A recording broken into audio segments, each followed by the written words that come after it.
Hello guys, আমি আবার একটা ভিডিও নিয়ে চলে আইছি।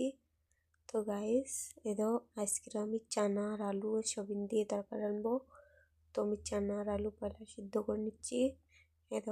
আমি সিদ্ধ করে নিয়ে নিছি। এরপরে আমি মশলা ভাজতে যে মশলা বড়িয়া করে ভেজে হলদি নুন পেঁয়াজ তারপরে রসুন টসুন দিয়ে ভালো করে মশলা ভেজে নিছি। এরপরে চানা আর আলু ঢেলে দিছি। এরপরে ঢেলে দেওয়ার পরে ভালো করে ভেজে নেব। তো ভাজতে তব তক তোমাদের অন্য কোনো কথা কই। তো গাইস, আমার হাজবেন্ড আর আমি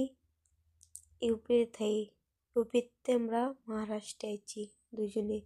কেনকি এই জায়গা আমার হাজবেন্ডের ডিউটি, मतलब এনে আমার হাজবেন্ড কাম করে।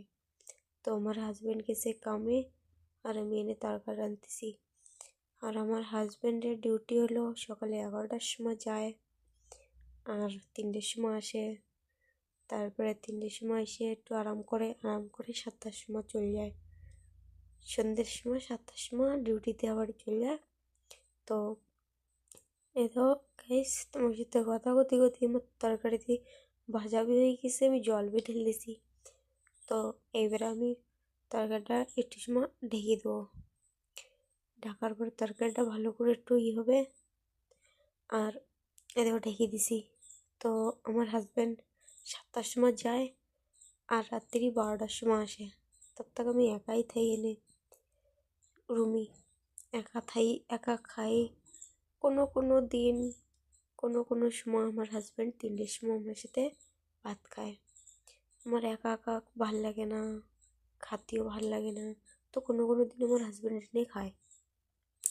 আর আমার তরকারি হয়ে গেছে, বাস অল্পটার সময় আরও দেখতেই পাচ্ছ তোমরা। আর বাস তরকারি হয়ে গেছে। তো আমার হাজব্যান্ড অনেক ডিউটিতে গেছে আর আমি অনেক রয়েছি রুমি বসে রাঁধতেছি। এরপরে আমি খাতে বসবো আর আমার হাজব্যান্ড 3টের সময় আসবে। তারপরে আমার ভালো লাগবে। তো আমি তোমাকে দেখাবানি আমার হাজব্যান্ড আসলি।